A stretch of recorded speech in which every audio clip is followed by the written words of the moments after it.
মার মনে যারা আঘাত দিয়েছেন, মার মনে যারা ব্যথা দিয়েছেন, বাস্তব প্রমাণ দিই। আমি বদরের ময়দানে নিয়ে দুইজন বালক আবু জেহেলকে কিভাবে নিপাত করেছিল উপহার দিয়ে বিদায় নিয়ে যাবে ইনশাল্লাহ। আমি দীর্ঘদিন মালয়েশিয়া ছিলাম, বাংলাদেশে আসলাম, প্রথম গেলাম সাতক্ষীরাতে, যায় দেখলাম আব্দুল অদুদ নামে একজন যুবক ছেলে মার খেত বর্গা নিয়েছে। আপনারা গাইবান্ধার লোক কোন ভাষা বলেন? বর্গা বলেন, আদি বলেন? বর্গা না আদি? ক্ষেতের মালিকা মা, ছেলে নিয়েছে আদি, ধানের মৌসুম, ধান কেটে এনেছে। ছেলে বলতেছে, মা তুমি ক্ষেতের মালিকা, তুমি ধান ভাগ করে দাও। মা ধান ভাগ করতে গিয়ে ছেলের ভাগ থেকে নিজের ভাগে 3 কেজি ধান বেশি নিল। জোরে বলেন, কয় কেজি? এই সামান্য অপরাধটার কারণে 3 কেজি ধান বেশি নেওয়ার অপরাধের ফলে যুবক ছেলে আব্দুল অদুদ এই ডান পাটা বের করে মার মাজার মধ্যে একটা ফুটবলের মতো লাথি মেরে দিল। মা লাথি খেয়ে 3টা টপকানি খেয়ে ফ্লোরে পড়ে গিয়ে এই মাজায় ব্যথা পেয়ে মাজার একটা হাড় ভেঙে গেল। এবার আপনারা বলুন তো দেখি, এই মা এই সন্তানের জন্য বদদোয়া দিবে না শুধু? আর অস্ত বলেন মহিলারা শুনবে, বদদোয়া না শুধু? রাইফেলের গুলি মিস হতে পারে, র‍্যাব সুকরা কুবরা পুলিশের গুলি মিস হতে পারে, মার বদদোয়া আল্লাহর সাত আসমান ভেদ করে আল্লাহর দরবারে কবুল হয়। কথা বলেন ঠিক না ঠিক?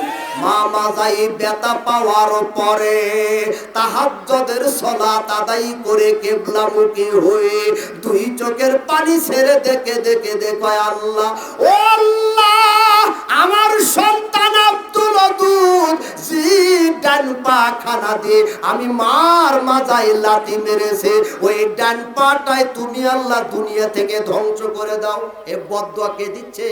মা তার ছেলেকে, সন্তানকে, কুলাকে, বেটাকে মা দিচ্ছে বদদোয়া। এ বেদব লেপের নিচ থেকে বলতেছে, এই বুড়ি, এ বুড়ি, বুড়ি জীবনে কতই বদদোয়া দিলি, বুড়ি তোর বদদোয়া কবুল হবে না, ওর কপাল আজকে পুড়ে গেছে। কথা বলেন ঠিক না ঠিক?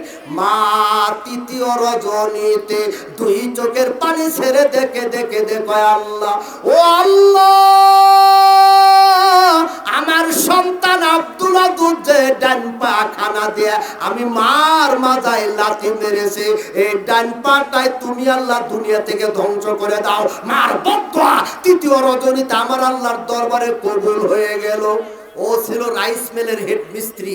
এক সময় গোটা বাংলাদেশ বিদ্যুৎ ছিল না, সব এলাকায় বড় চাকানো রাইস মিল ছিল, মুরব্বীরা অবশ্যই দেখেছেন।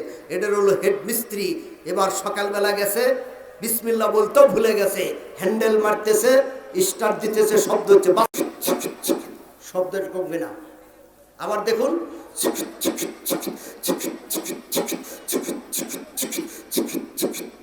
চতুর্থবারে হ্যান্ডেল মারতে গিয়ে যে ডান পা খানা দিয়ে মার মাজায় লাথি মেরেছিল, ওই ডান পাটায় পিছলিয়ে গিয়ে লঙ্গি কাপড়গুলি চাকার মধ্যে প্যাঁচ লেগে পা কেটে 2 ভাগ হয়ে পড়ে গেল। আর দাঁড়িয়ে থাকা সম্ভব হলো না। আমরা কুকুর পিটেলে কুকুর যেরকম চিল্লে এরকম চিল্লেমি শুরু করে দিল। যুবক ছেলেমেয়েরা ওর কান্নার আওয়াজ সইতে না পেরে দৌড়ে এসে পাজা কুলা করে সাতক্ষীরার সদর হসপিটালে ভর্তি করলো।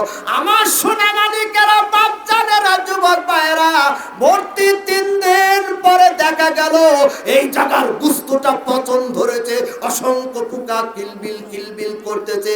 ডাক্তার নার্স আসলো, ইনজেকশন পুশিং করলো, ট্যাবলেট করে খাওয়ালো, ঘাড় ভালো হয় না। আব্দুল অদুদকে দেখে কই, ও ডাক্তার নার্সেরা, তোমাদের চিকিৎসা তদবিরে কাজ হবে না, এটা আমার মার বদদোয়ার ফসল। ওষুধে কাজ হবে? কাজ হবে? আমি মালয়েশিয়ার সরকারি 9 তলা হসপিটাল মসজিদের ইমাম ছিলাম। এক সময় ফ্যাক্টরিতে আগুন লেগে 10 জন বাঙালি পুড়ে গেল। আমি নিজে ডাক্তারদেরকে নিয়ে 1 মাস পর্যন্ত সেবা দিলাম, কিন্তু বাঁচানো গেল না। ওষুধ তদবিরে সব সময় কাজ হয় না। কথা বলি ঠিক না ঠিক?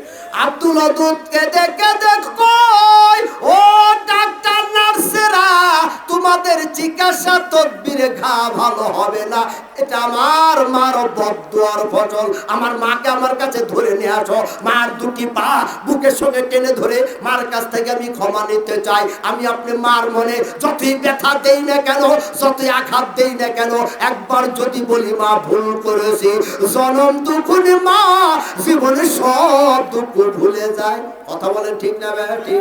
মার কানে খবর নিয়ে গেল যুবক ছেলেপেলেরা, ওরে আব্দুল ওদুদের মা তুমি কি খবর পাও নাই? তোমার বদদুয়ার কারণে ছেলে পা হারাইছে, তোমাকে এক নজর দেখার জন্য পাগল হয়ে গেছে, মনে চাইলে ছেলেকে এক নজর দেখেছো। বলেন এমন খবর পাওয়ার পরে কোনো মা কি ঘরে থাকবে?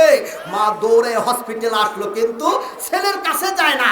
একবার বারান্দার ওই পাশে দৌড়ে যায়, আবার এই পাশে দৌড়ে আসে, নিজের মাথার চুলগুলো নিজে টেনে টেনে ছিটতেছে, বুক থাপড়া করতেছে। কেন কেন ছেলের জন্য বদদুয়া, আল্লাহ কেন বদদুয়া দিলাম মাবুদ, আমার বদদুয়ার কারণে পা হারিয়েছে। এরপরও ছেলের সামনে যায় না।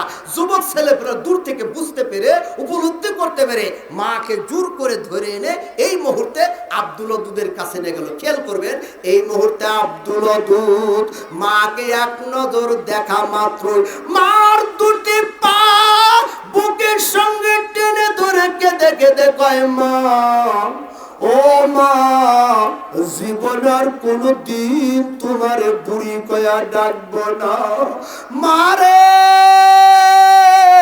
আস্তে করে লাথি মেরেছিলাম কায়দা মতো লেগে, মাজাই ব্যথা পেয়ে বদদুয়া দিয়েছিল মা। ও মা, তুমি তাকায়া দেখো তোমার দুটি নয়ন মেলিয়ে, এই যে বদদুয়ার কারণে পা হারাইলাম, গুস্ত পচে গেছে, পোকা ধরেছে, মা তুমি ক্ষমা করবা কিনা বলো। এই যুবকেরা, যুবকেরা এই বলে মার দুটি পা বুকের সঙ্গে টেনে ধরে হাও মাও করে কান্না শুরু করে দিল। মা সন্তানের কান্না সইতে না পেরে ছেলেকে বুকে জড়াইয়া কান্দের কয়, বাবা আমি কেন তোর জন্য বদদুয়া দিয়েছিলাম। মা সন্তানের কান্না দেখে আমরা হাজারো জনতা কেঁদেছিলাম।